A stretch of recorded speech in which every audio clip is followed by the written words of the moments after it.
In chemistry class, we are mostly going to be focusing on the electrons because that's where all the excitement is, all the bonding is happening with the electrons. So let's look at the periodic table. What does it tell us about the electrons for each element or atom?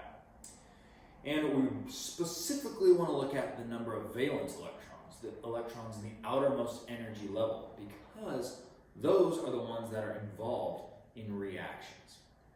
So how do you determine the number of valence electrons by looking at a periodic table? Well, all you have to do is look at which column that element is in, and then you can determine how many valence electrons there are. So let's just pick magnesium. Magnesium is in column 2, so it has 2 valence electrons. The other way that you could figure that out is in row 1, that's the first energy level, it has 2 valence electrons. And then it has 2 electrons, 1 electron, 2 electrons. In row or period 2, there's 1, 2, 3, 4, 5, 6, 7, 8 electrons. And so we get the magnesium, 1, 2. This says there's 12 total electrons. We have to subtract the 2 from the first energy level and the 8 from the second energy level because we're only looking at electrons in the third energy level. So we do 12 minus 2 minus 8. We end up with just 2 valence electrons. That might have been a little complicated. So really all you need to know is which column or group is that element in. Let's draw an electron dot diagram for magnesium to make that make a little more sense. So when we're talking about electrons, we don't need to really draw all of the protons and neutrons because they're not doing much. They're just sitting in the nucleus.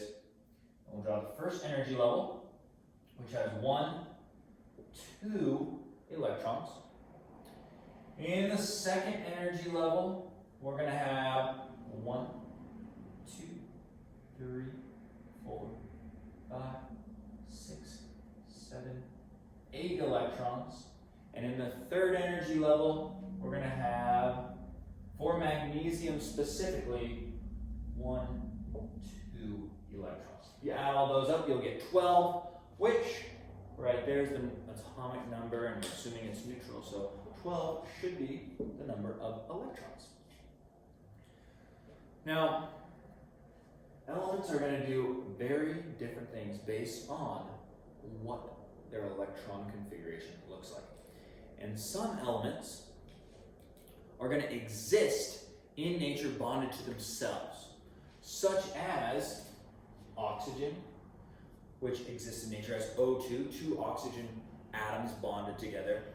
And these elements that exist bonded to themselves in nature are called diatomic, or 2 atoms, diatomic elements, because they're bonded to themselves. There's 2 atoms bonded together. There's a list of them. There's a list of diatomic elements that include, we've got hydrogen, so H2. We've got, let's go with nitrogen next, H2N2. We've got oxygen, H2N2, O2. We've got fluorine, we've got chlorine, we've got bromine, and finally iodine. Those are going to be your diatomic elements. And then one important tip or trick that you can use to determine important things about the electron configuration of elements is looking at the group number and the period number or row number. So group number, every column or every group tells you how many valence electrons that atom has, and the row number or the period number tells you how many energy levels that atom has. Okay, so in the first row, we're looking at 1 energy level. In row 2, we're looking at 2 energy levels. In row 3, we're looking at 3 energy levels.